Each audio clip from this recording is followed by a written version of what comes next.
मनपाने एक कुटुंब एक वृक्ष अशी मोहीम राबवण्यात आली आहे।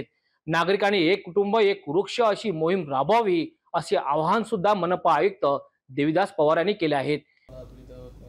महापालिकेमार्फत वृक्षारोपणाची चळवळ आम्ही केलेली आहे।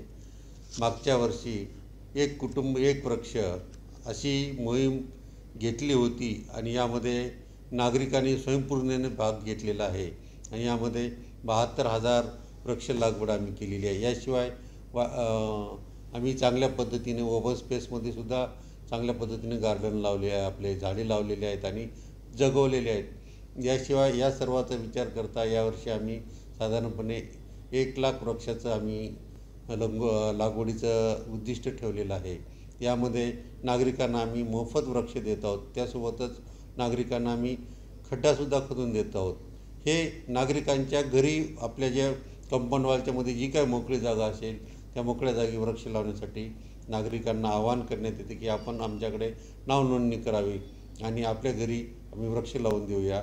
यासोबतच साधारणपणे आमच्याकडे वेगवेगळ्या सेवा 24 संस्थांनी आमच्याकडे अर्ज केलेले आहेत की आम्ही सुद्धा वृक्षारोपणामध्ये सहभागी होणार आहोत आणि याच्यामध्ये IM असेल किंवा रोटरी क्लब असेल किंवा अजून वेगवेगळ्या संस्था आहेत आणि या संस्थेने आमच्याकडे वृक्षारोपण लागवण्यासाठी एक आम्हाला मोकळे खुले मैदान द्या, ओपन स्पेस द्या म्हटलेलं आहे।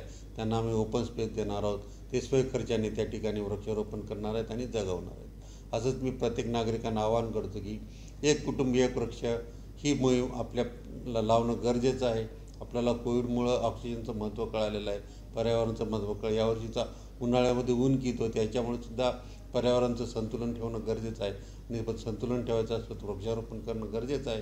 त्यामुळे परत नागरिकांना आवाहन करतो की एक कुटुंब एक वृक्ष ही मोहीम आपण सहभागी व्हावे आणि वृक्षारोपण करावे आणि जगवावे। धन्यवाद। यासोबतच नागरिकांनी लवकरात लवकर घर टॅक्स भरण्यात यावे असे आवाहन सुद्धा यावेळी करण्यात आले।